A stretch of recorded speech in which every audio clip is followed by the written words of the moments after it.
With the help of the Human Race Theater Company, Dayton History, and others, we have prepared a special theatrical presentation just for tonight's celebration.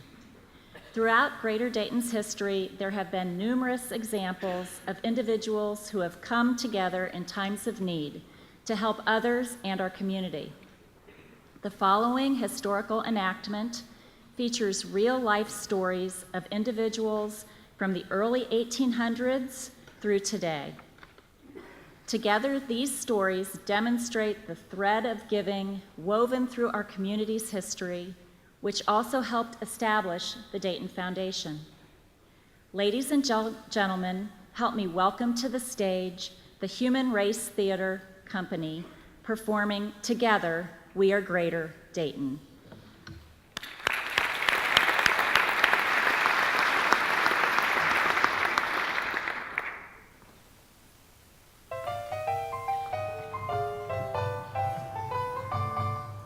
The other day, as I walked around Dayton and looked south toward the farm that I sold to Robert Patterson, it occurred to me that growing a town is not much different from farming. It starts with the land. I can still picture this land between the Miami and Mad Rivers as it looked when I helped survey it back in 1794. I was only 21 years old then. It was a tough job cutting a road here from Fort Hamilton. But when I saw families traveling that road for a new start, I realized that they were not only planting seeds on their farms, they were planting the seeds of a town. I joined them and started buying land at 83 cents an acre.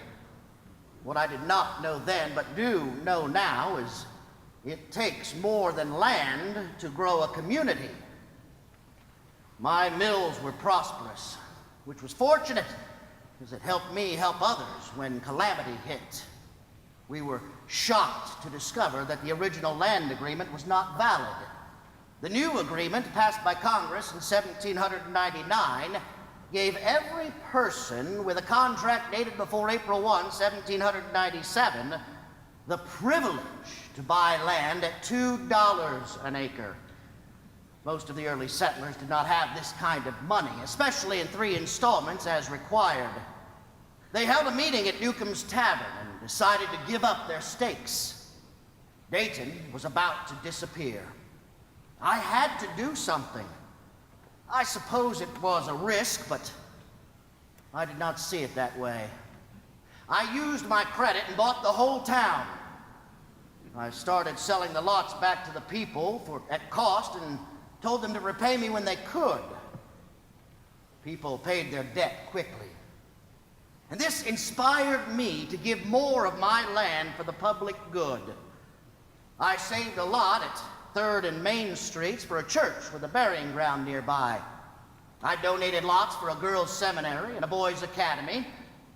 And I gave a square between 2nd and 3rd Streets to be an open walk forever. We'll need it when more people live here. Some say to me, "Daniel Cooper, you saved Dayton."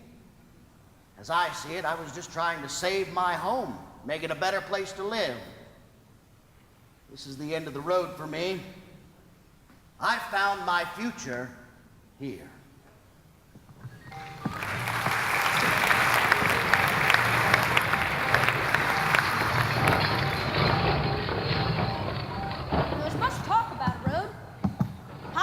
A boom, and people would come all the way from Tennessee just to link up with it. There'd be nothing like it. My uncle said that it leapt across the river at Wheeling and then would shoot straight as an arrow right through our state and into the next. I was real little then, but it gave me great ideas of going places, like traveling out west to go adventure, or traveling back east to go see the Great Potomac River, where the road began. The work building the national road started in 1806, before I was born, but my folks remember it. They say it took 12 years for the road to get to Wheeling. It took 7 years for it to get to Zanesville. It took 3 years to get to Columbus, and it's coming to Springfield this year. Our teachers tell us to cipher problems like this. If it's 1837 now, and we take away 1806, it took 21 years to get here from Washington. That's almost twice as long as I've been alive. Oh, all the fuss of late has been because the men of Washington want the road to go to Vandalia. but we wanted to go to Dayton. Papa said some people signed petitions saying they would give up their own land for it, and others signed papers saying that they bought land in Dayton just to be near the road, and now it would be hard for them if it didn't come our way. Well, that fired up the folks in Vandalia, who were pretty much saying the same thing, and that it would cost less money if the road continued going straight from Springfield to St. Louis. I guess that sold the lawmakers because they sided with the folks in Vandalia. But Dayton folks don't give up that easily. See, after we had lost, people put up cash to build our own road, connecting Dayton to the national road. They paid boys like me to go up north with signs, directing people to our road. Well, we did that all right. Do you know what else we did? We held up signs with an arrow pointing to the national road. But actually, it took people away from the national road and right onto Dayton. Sometimes it takes a youngster to figure out how to use a road to save a town.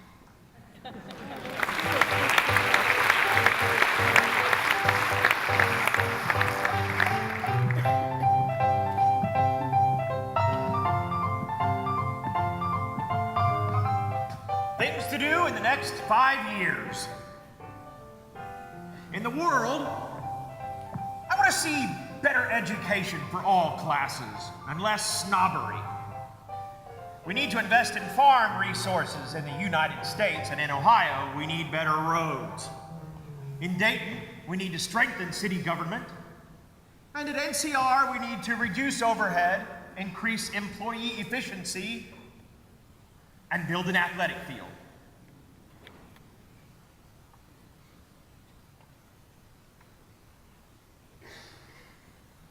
Flood cleanup never made it to my chart. There was no time. When I saw the waters rising on March 23rd, 1913, I ordered the whistles to blow for 30 seconds every minute to warn of impending danger. I called a hurried meeting at the factory and issued orders to begin producing wooden boats. We established a tent city on the factory grounds, and workers were sent out in nearly 300 boats to rescue those stranded.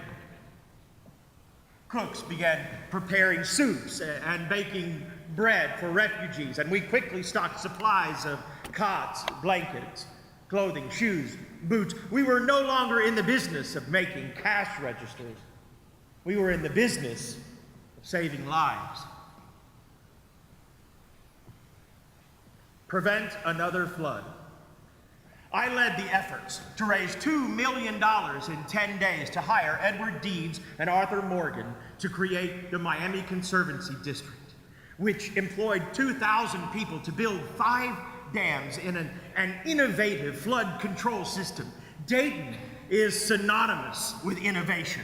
We were innovative in protecting our community from another flood, and we must be innovative as we prepare for growth. I've learned from managing 5,000 employees that people need more than work. They need education and recreation and nutrition for healthy lives. That's why we established a Department of Welfare as part of city government after the flood. Our first director was Frank Garland. He envisioned a community fund like the one they have in Cleveland, where an individual could donate money to a charity of their choice, but in a way that would keep those charities and funds growing over time. So, my sister-in-law, Julia Shaw Patterson Carnell, and my nephew Robert and I put together $250,000. So I can cross that off my list. Established Dayton Foundation. At NCR, I say, to do good work is our religion, and the world is our field. The Dayton Foundation will help improve lives in Dayton, which will have an impact on the entire world. Cooperation of all citizens.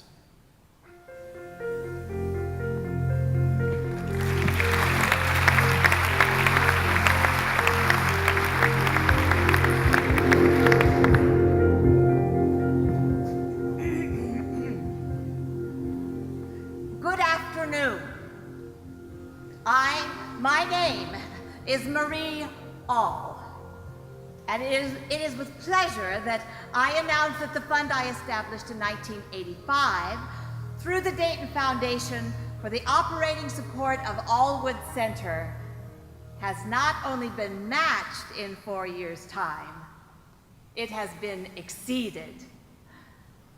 As a result, the National Audubon Society and I have decided to donate the Allwood Farm to the Dayton Foundation with a fund to preserve it forever as a place where children and families can discover agriculture and explore nature.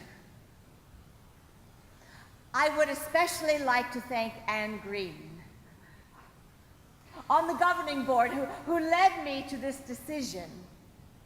She appealed to my love of nature when she said, the Dayton Foundation must be a growing, living organization, like a tree, bending, adapting to the changing winds and seasons.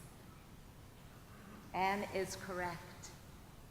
Our community and the Dayton Foundation keep adapting to changing times.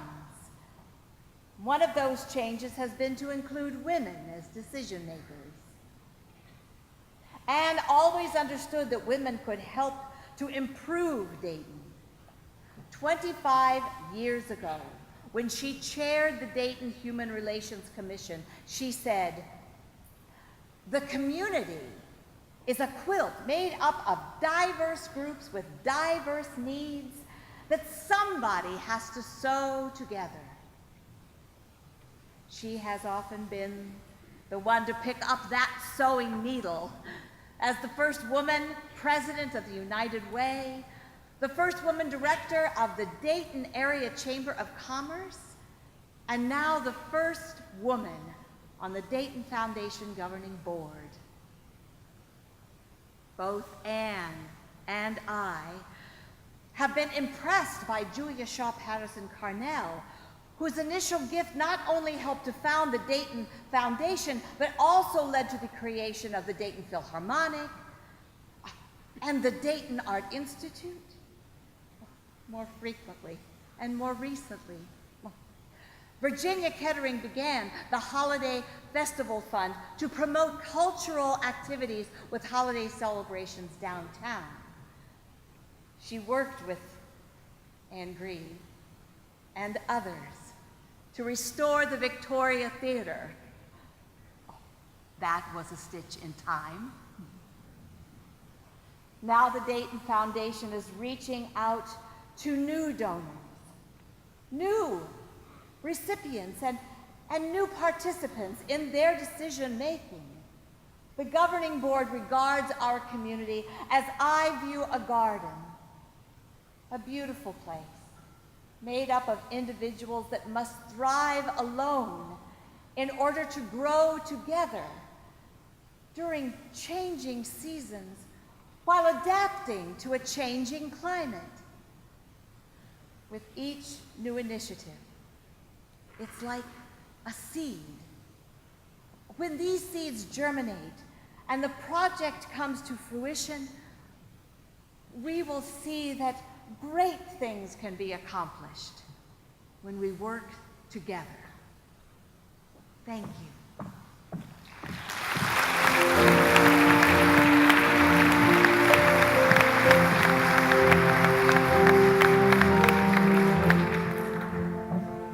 It gave me hope. I got a second chance. I got to the table. I'm enjoying downtown again. I want to help.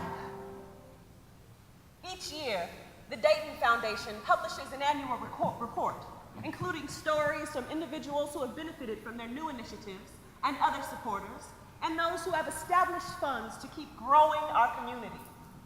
Their stories inspire us all. Let me share a few. Charisse Haynes was a single mother when she lost her job at General Motors in 2007. She knew finding another job in manufacturing would be a difficult task in these tough economic times, so she turned to the job center for help. She said, because of the job center, I was able to talk to people in the field of nursing, which made me decide to pursue this myself. I was able to go back to school and retrain. Now I'm a registered nurse at a local hospital. Oh, my son and I are so grateful to the job center, as well as to the Dayton Foundation, who helped make it happen, for providing us with a bright future. It gave me hope. The Dayton Foundation and the Dayton Business Committee created the Minority Economic Development Council, now called the Minority Business Partnership. It is increasing the success of minority business owners and growing an overall sense of inclusiveness. See, this strengthens our region's overall economy and makes our community stronger. Amelia Rodriguez, owner of VocalLink, a language service provider, explained this well. Thanks to the Minority Business Partnership, more companies are becoming aware of our services. Recently, the partnership helped open up opportunities for my company in Cleveland, as well as Dayton, resulting in a multi-million-dollar contract. Thank you, Minority Business Partnership. They helped me get to the table. Young people drop out of high school for many reasons, and often the result is that they get in trouble or they limit their future options. Well, the Dayton Foundation partnered with others in the Out of School Youth Initiative to find a way to help. They provided $1 million to support the Fast Forward Center at Sinclair Community College, where counselors help young people finish high school or earn their GED. Taylor Pepper described that he was frustrated and failing, so he dropped out. With help from the Fast Forward Center, he earned a high school diploma and attended college. He said, "I learned how to learn, and I learned how to accelerate my pace. I got a second chance." And our downtown needed a second chance too. The Dayton Foundation helped give it through grants to develop Riverscape, by backing bonds to help raise the curtain here at the Schuster Center, and by supporting an arts alliance so that our ballet, opera, and Philharmonic Orchestra can be here for future generations. One Miami Valley citizen reflected, My mother took me downtown Dayton on the bus when I was little. I wanted to take my daughter there too, but I was uncomfortable. It seemed so run down. That's really changed. I take my grandkids there now once a week. I'm enjoying downtown again. one couple who decided to establish funds to support the arts wrote, "It feels good to enrich the community that enriches you." Now, they are not alone in choosing to use the Dayton Foundation as a way to give back to Dayton. Another donor said, "We exist because of those who paved the way for us. My parents worked hard to complete their college education while raising a family. Their commitment to education helped shape my belief that we are not here just to breathe the air and to take up space, but to do our part to make our community a better place to live. I want to help." I wonder, how will I be remembered? What will I contribute? How about you? Do you ever wonder about that? What will your place in history be?